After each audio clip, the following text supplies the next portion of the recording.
Un cours en miracle, Fondation for Inner Peace, édition Octave.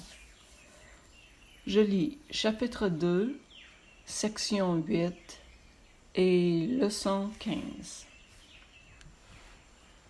Section 8, la signification du jugement dernier. Une des façons dont tu peux corriger la confusion magie-miracle est de te rappeler que tu ne t'es pas créé toi-même. Tu as tendance à oublier lorsque tu deviens égocentrique et cela te place dans une position où il est pratiquement inévitable de croire en la magie.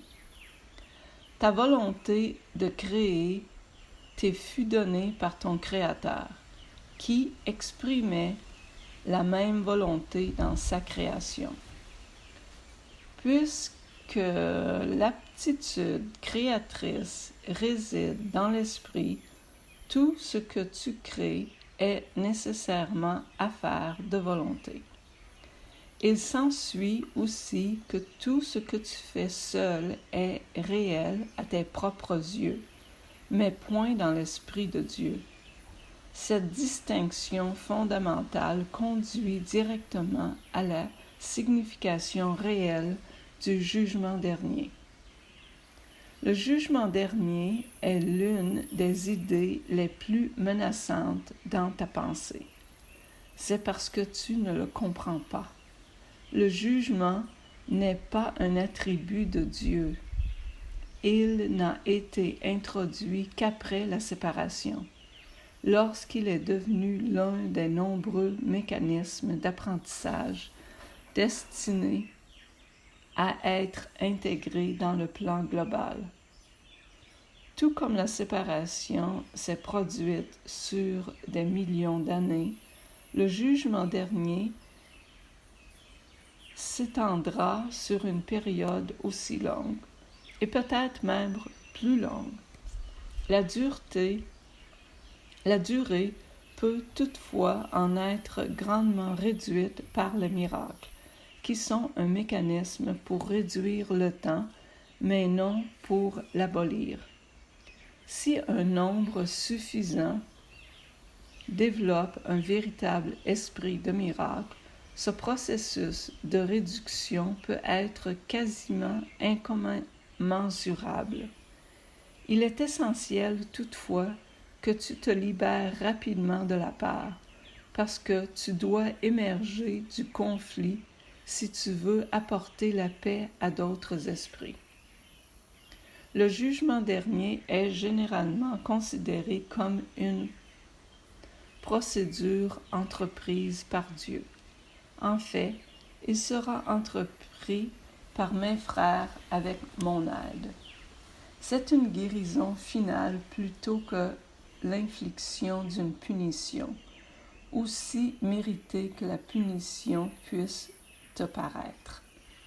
La punition est un concept totalement opposé à la justesse d'esprit, et le but du jugement dernier est de te rendre ta justesse d'esprit.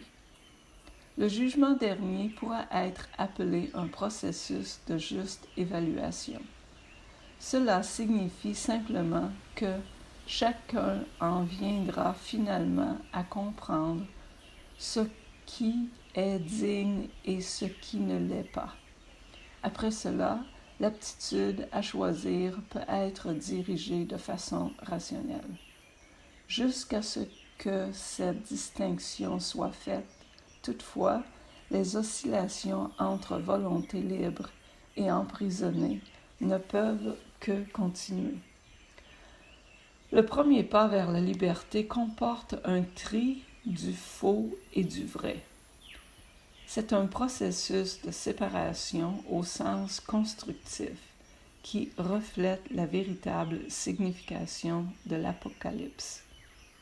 À la fin, chacun regardera ses propres créations et choisira de ne préserver que ce qui est bon, exactement comme Dieu lui-même regarda ce qu'il avait créé et connut que c'était bon. À ce stade, l'esprit peut commencer à regarder ses propres créations avec amour, parce qu'elles sont dignes. En même temps, l'esprit désavourera inévitablement ces malcréations qui, sans croyance, n'existeront plus.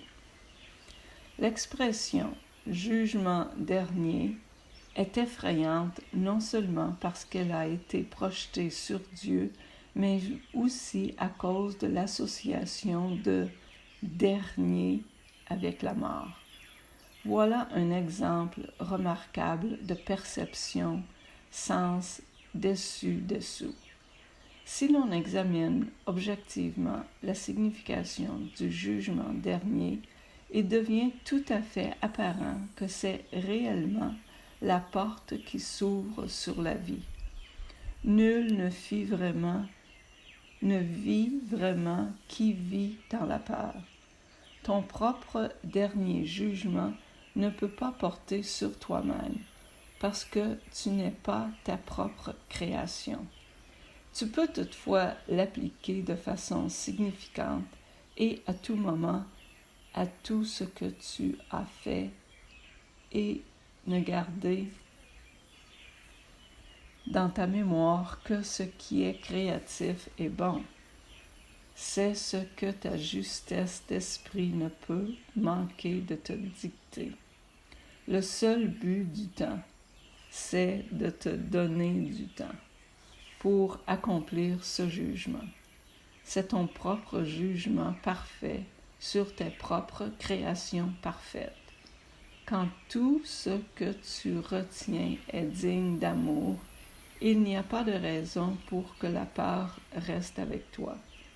Voilà ton rôle dans l'expiation. Et maintenant, leçon 15. Leçon 15, mes pensées sont des images que j'ai faites. C'est parce que les pensées que tu penser, t'apparaissent comme des images que tu ne les reconnais pas comme n'étant rien. Tu penses que tu les penses. Ainsi penses-tu que tu les vois. C'est ainsi que ta vue a été faite.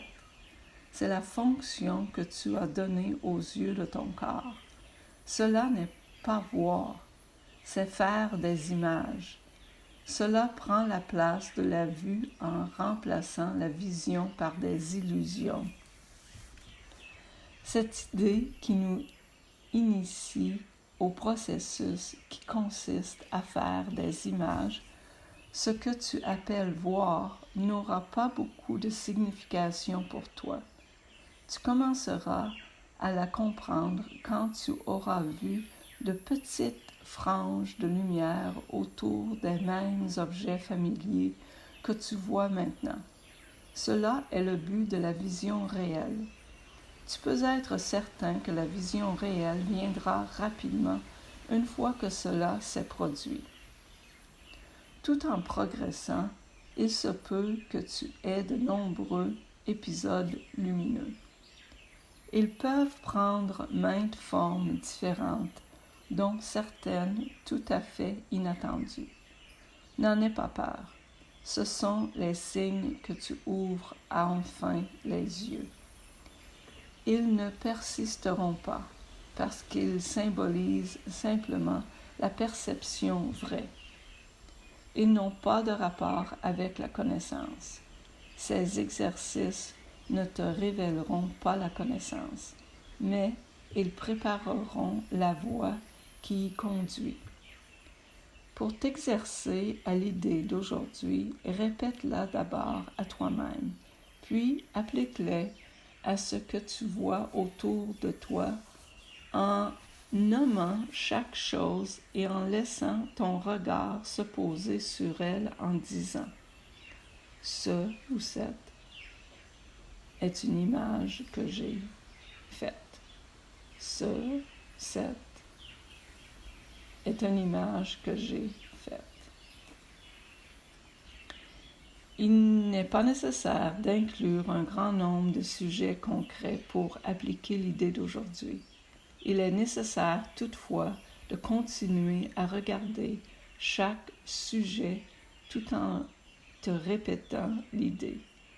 L'idée devra être répétée très lentement à chaque fois.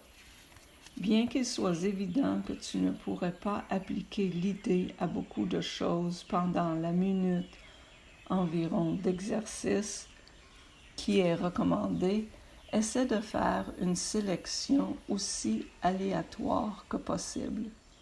Des périodes d'exercice de moins d'1 minute suffiront si tu commences à te sentir mal à l'aise.